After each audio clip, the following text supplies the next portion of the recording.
بچپن میں جب رات گہری ہوتی اور پورا گاؤں خاموشی میں ڈوب جاتا تو ہماری دادیاں ہمیں اپنے پاس بٹھا کر عجیب و غریب قصے سنایا کرتی تھیں۔ لالٹین کی مدھم روشنی، ٹھنڈی ہوا اور ان کی دھیمی آواز، ایسا لگتا تھا جیسے لفظ کے ساتھ کوئی راز زندہ ہو رہا ہو۔ وہ کہانیاں صرف قصے نہیں ہوا کرتی تھیں بلکہ ایمان، صبر اور اللہ پر یقین کے سبق ہوا کرتے تھے۔ انہی میں ایک مشہور قصہ تھا تین آدمیوں کا جو کہ ایک غار میں پھنس گئے تھے۔ ایک بار بڑا پتھر غار کے دہانے پر آ گرا، راستہ مکمل بند ہو چکا تھا، موت ان کے سامنے کھڑی تھی۔ پھر ان تینوں نے اللہ سے دعا کی، اپنے کسی خالص نیت عمل کا واسطہ دے کر، اور حیرت انگیز طور پر وہ پتھر ہلنے لگا۔ آہستہ آہستہ راستہ کھل گیا اور وہ آزاد ہو گئے۔ ہم بچپن میں یہ کہانی سنتے تھے اور سوچتے تھے کہ کیا واقعی ایسا ہو سکتا ہے یا نہیں۔ وقت گزرتا گیا، ہم بڑے ہو گئے، دنیا بدل گئی، لوگوں نے معجزوں پر یقین چھوڑ دیا، لیکن پھر کچھ ایسا ہوا جس نے پوری دنیا کو ہلا کر رکھ دیا۔ یہ کہانی ہے عامر المہدی منصور القذافی کی، ایسے حاجی جس کے یقین نے آسمان میں اڑتے جہاز کو واپس موڑ دیا۔ السلام علیکم ناظرین، آپ دیکھ رہے ہیں میک ٹی وی اور ایک بار پھر سے آپ سب کو میک ٹی وی میں خوش آمدید۔ یہ 27 مئی 2025 کا دن تھا۔ لیبیا کے جنوبی شہر صبا کے ایئرپورٹ غیر معمولی رش سے بھرا ہوا تھا۔ ہر طرف سفید احرام میں ملبوس لوگ تھے، کوئی دعائیں کر رہے تھے، کوئی رو رہا تھا اور کوئی پہلی بار بیت اللہ دیکھنے کے خواب سجا رہا تھا۔ انہی ہجوم کے درمیان ایک نوجوان خاموشی سے کھڑا تھا، اس کی آنکھوں میں عجیب سا یقین تھا۔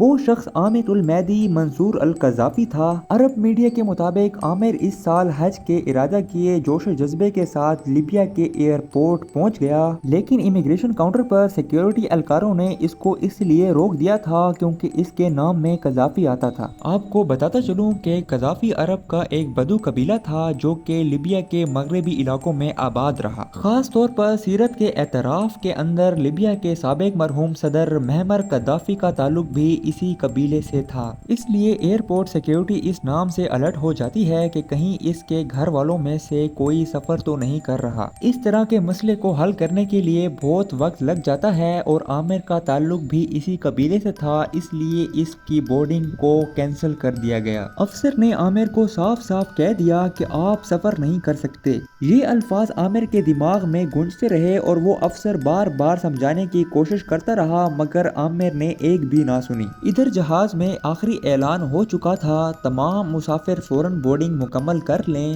لوگ ایک ایک کر کے جہاز میں سوار ہوتے گئے اور پھر جہاز رن وے پر دوڑتا ہوا اندھیرے آسمان میں غائب ہو گیا۔ ہر کوئی سمجھا کہ کہانی ختم ہو چکی ہے مگر اصل کہانی تو اب شروع ہوئی تھی۔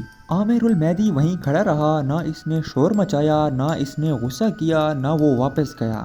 بس مسلسل ایک جملہ دہراتا رہا، میں حج پر ضرور جاؤں گا، یہ جہاز میرے بغیر نہیں جائے گا۔ لوگ اسے حیرت سے دیکھنے لگے اور اس کو پاگل سمجھنے لگے۔ کسی نے ہنس کر کہا بھائی جہاز جا چکا ہے، کسی نے تسلی دی اگلے سال چلے جانا، لیکن اس کی نظریں آسمان پر جمی رہیں۔ پھر کچھ ہی لمحے بعد وہ ہوا جس کی توقع کسی نے بھی نہیں کی تھی۔ اچانک ایئرپورٹ کے کنٹرول روم میں خطرے کا الارم بجا۔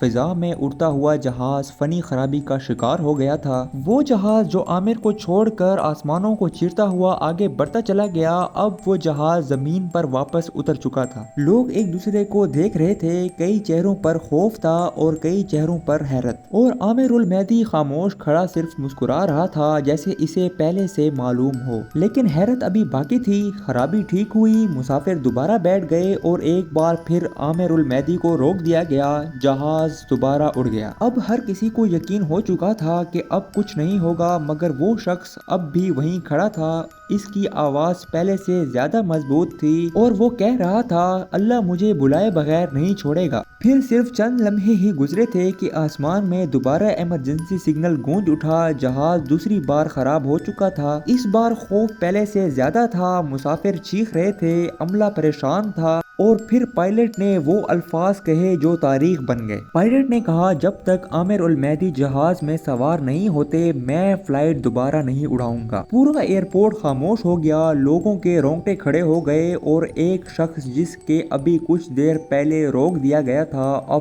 پورے جہاز کے سفر کی کنجی بن چکا تھا۔ پھر آخرکار اسے جہاز کی طرف لے جایا گیا۔ وہ آہستہ آہستہ چل رہا تھا، سفید احرام ہوا میں لہر رہا تھا، آنکھوں میں آنسو تھے اور ہونٹوں پر صرف ایک لفظ تھا